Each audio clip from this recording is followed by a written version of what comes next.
बड़े भाई साहब, मेरा नाम प्रेमचंद है। जब मैं छोटा था, मैं पढ़ता कम था और खेलता ज्यादा था। मेरे एक बड़े भाई थे। तो भाई साहब मुझसे 5 साल बड़े थे, लेकिन सिर्फ 3 दर्जे आगे थे। अरे, तुमने इस साल भी पास नहीं हुआ। 6वीं कक्षा में अब सबको स्वागत बच्चों।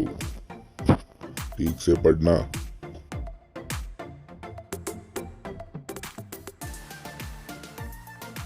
तो चलिए पहले पद्य के अध्ययन शुरू करते हैं। मेरे भाई साहब स्वभाव से बड़े अध्ययनशील थे और हरदम किताबें खोले बैठे रहते थे।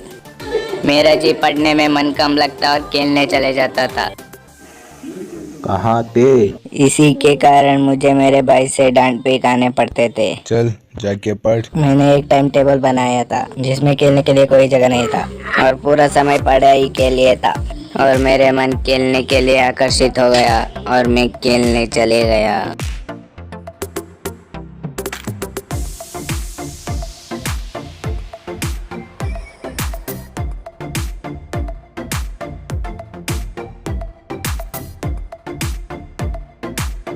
जब मैं खेलने के बाद घर लौट आया और मेरे बड़े भाई की आंख छुपाने की कोशिश किया, तब मेरे भाई ने मुझे देख लिया। कहाँ थे? क्यों पढ़ने में इतने निर्लक्ष्य दिखाते हो? देखता हूँ इस साल पास हो गए और दर्जे में अव्वल आ गए तो तेरा घमंड बढ़ गया। मगर भाई, घमंड तो किसी किसी का नहीं रहा। तुमने अभी तो केवल एक दर्जा पास की है और अभी से तेरा सिर फिर गया। तुम अपने मेहनत से पढ़कर पास नहीं हो रहे हो। ऐसे ही तुम बार बार पास नहीं हो सकते। मेरे दर्जे जब आओगे तब तुझे पता चलेगा। मैंने उनकी डांट को सुनकर आंसू बहाने लगता था। इस साल भी परीक्षा फल का समय आ गया और मैं फिर से पास हो गया तुमने बहुत बढ़िया काम किया। और मुझे बहुत खुशी हुई। और मेरे भाई साहब फिर से फेल हो गए। तुमने इस साल भी पास नहीं हुआ। तुम लोग स्कूल क्या करने आते हो?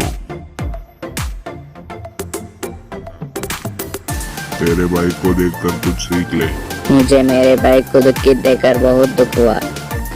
उस दिन मैं खेलने गया और मैं सोचा कि अगर मेरे भाई मुझसे पूछेंगे कि कहाँ थे, मैं उनसे सीधा सीधा कर दूंगा कि आपने पूरे साल पढ़कर क्या तीर मार ली।